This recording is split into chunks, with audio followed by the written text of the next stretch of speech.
Hello viewers, வணக்கம். ஸ்ரீ காசி செல்வம் YouTube channel Erode. இன்றைக்கி நம்ம பார்க்க போகிற டாபிக் சிதம்பரம் நடராஜர் கோயில்.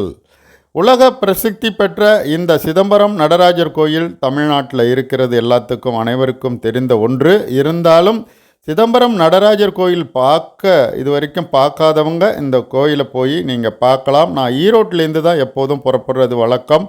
அதனால் இந்த முறை ஈரோட்டிலேருந்து ரயில்வே மூலமாக நான் போனேன். இந்த கோயிலுக்கு போகிறதுக்கும் வர்றதுக்கும் ஈரோட்டிலேருந்து ரயில் வசதி இருக்குது. போகிற வழியில் திருச்சி மயிலாடுதுறை சந்திப்புகளை தாண்டி நம்ம ரயில் சிதம்பரம் வருகின்ற காட்சியை தான் பார்க்குறேங்க. ரயிலில் திருச்சி வரைக்கும் ஓரளவு கூட்டம் இருந்தது.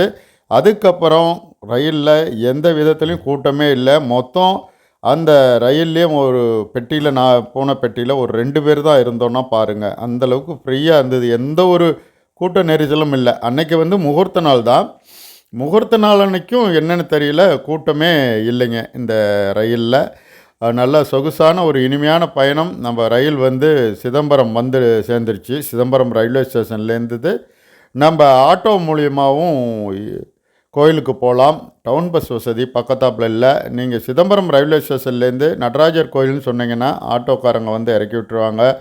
அந்த மிக அகண்டமான ஒரு பாதை தான் பார்க்குறீங்க. கடைவீதியில் எல்லா பொருட்களும், பூஜை பொருட்கள், கீரை, அகத்திக்கீரை, பசுமாடுகளுக்கு கொடுக்கக்கூடிய அகத்திக்கீரை, நடராஜர் சிலைகள்லாம் சிறிய அளவில் பித்தளையில் ஐம்பொன்களில் காட்சிப்படுத்தி விற்கிறாங்க. அதையும் நீங்கள் பார்க்கலாம். அது கோயிலுக்கு இடதுபுறம் சபாநாயகர் கோயில் அப்படின்னு சொல்லி பழைய கல்வெட்டு அழகாக பூங்கா அமைச்சு பாதுகாத்து வர்றாங்க. நல்லா இருக்குது. அதுக்கப்புறம் ராஜகோபுரம். தமிழ்நாட்டில் உள்ள ராஜகோபுரங்கள் எல்லாமே சொல்லி மாளாது வார்த்தைகளில். அவ்வளவு அற்புதமான ஒரு ராஜகோபுரம். அதில் பாருங்கள், சுற்றி வர அந்த சிலைகள்லாம் வடிவமைக்கப்பட்டிருக்கு. அந்த காலத்தில் மிக நுணுக்கமாக ஒவ்வொரு சிலையும் செதுக்கியிருக்கிறாங்க. பார்த்து செதுக்கியிருக்காங்க. இதெல்லாம் ஒரு ஆச்சரியம் மிகுந்ததாக தான் இருக்குது. ஏன்னா சிதம்பரம் நடராஜர் கோயிலுடைய ராஜகோபுரத்தின் பின்பகுதி மிக நீண்ட உயரமான அகண்ட பாதை. நடக்கிறதுக்கு நல்ல ஏக்கர் கணக்கில் இருக்குது இந்த கோயில். ஒவ்வொன்றும் உயரமாக நல்லா கட்டியிருக்காங்க. ஒரு சின்ன கோயில்னே இதெல்லாம் சொல்ல முடியாது. அந்தளவுக்கு மிக பிரம்மாண்டமான ஒரு கோயில். நல்ல நடைபாதைகள், சுற்றுப்பிரகாரங்கள்னு சொல்லிக்கிட்டே நீங்கள் போகலாம். வெளியில் வாங்கின அந்த அகத்திக்கீரையை நாங்கள் பசுமாட்டுக்கு கொடுக்குற காட்சியை தான் நீங்கள் பார்க்குறீங்க. எங்களுடைய உறவினரோடு நான் அந்த சுற்றுலான்னு சொல்ல முடியாது, இந்த ஆன்மீக பயணத்துக்கு நான் போயிருந்தேன். பசுமாட்டுக்கு தீவனம் கொடுத்துட்டு காலில் விழுந்து ஆசி வாங்கிக்கிட்டேன். அதுக்கப்புறம் உள்பிரகாரத்துக்கு கருவறைக்கு போகிற வழியில் பார்த்திங்கன்னா உள்ளே சிற்பங்கள்லாம் அவ்வளோ அருமையாக தீட்டியிருக்காங்க. எப்போதுமே எந்த ஒரு கோயில்லையும், நம்ம தமிழ்நாட்டிலையும் சரி வட மாநிலங்களையும் சரி, வீடியோ உட்புறங்களில் அனுமதிக்கிறதில்ல. அதனால் நாங்கள் இந்த வீடியோவை வெளியில் எடுத்து தான் போட்டேன். சிவா நாமத்தை சொல்லி, சிவனுடைய அந்த நாமத்தை உச்சரித்து நான் இந்த கோயில் பிரகாரங்களை எல்லாம் சுற்றி பார்த்துட்டு வரேன். மிக அருமையான பிரம்மாண்டமான மண்டபங்கள் ஒவ்வொன்றும் இன்னும் சிதிலமடையாமல் பாதுகாக்கப்பட்டு வருது. நல்ல அற்புதமான இந்த கோயில் குளம், இந்த சிவாலயத்தினுடைய கோயில் குளம் பாருங்கள். படிக்கட்டுகள் எவ்வளவு பிரம்மாண்டமாக இருக்குது, செதுக்கி வச்சுருக்காங்க. எல்லாம் அந்தந்த காலத்தில் இந்த பாறைகளை எடுத்துகிட்டு இங்கே அடுக்கி வச்சு இந்த குளங்கள் பிரகாரங்கள் எப்படி அமைச்சாங்கன்னே தெரியல. அவ்வளவு ஒரு ஆச்சரியம் மிகுந்த ஒரு கோயில் தான் இந்த கோயில். உலகத்தில் நம்ம எந்த மூலையில் இருந்தாலும் நம்ம இந்த கோயிலை கண்டிப்பாக அவசியம் பார்க்கணும். அந்த அளவுக்கு ஒரு அற்புதமான சிலை வடிவமைக்கப்பட்ட ஒரு கோயில்.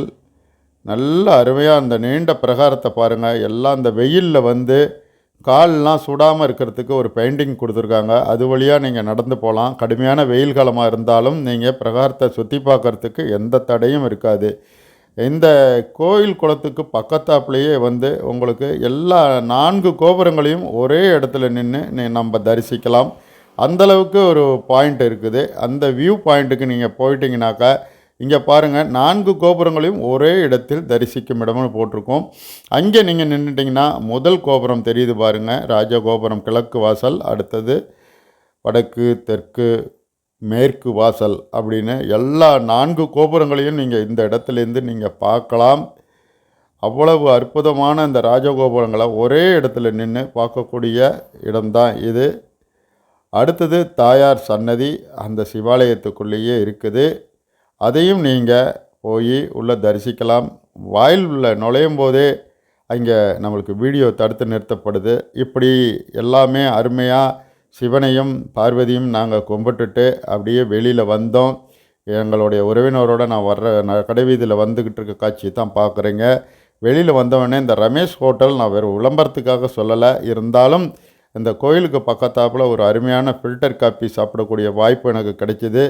போண்டா, வடை, பஜ்ஜி அப்படின்னு பலகாரங்கள் அடுக்கி வச்சுருக்காங்க. நியாயமான விலையில் தர்றாங்க. காப்பி, ஃபில்ட்ரு காப்பி அவ்வளோ அற்புதமாக அந்த போடக்கூடிய காட்சி எனக்கு காமிச்சாங்க.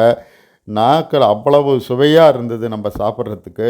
ஃபில்டர் காப்பி எப்போதுமே சுவைமை மிகுந்தது. நான் அரை சர்க்கரை போட்டு சாப்பிட்டேன். அவ்வளோ அற்புதமாக இருந்தது. பால்லாம் கெட்டி பாலில் போட்டு கொடுக்குறாங்க. நீங்கள் அதையும் சாப்பிட்டுட்டு புறப்படலாம். Copy 20, tea 20. நீங்கள் நன்றி, வணக்கம்.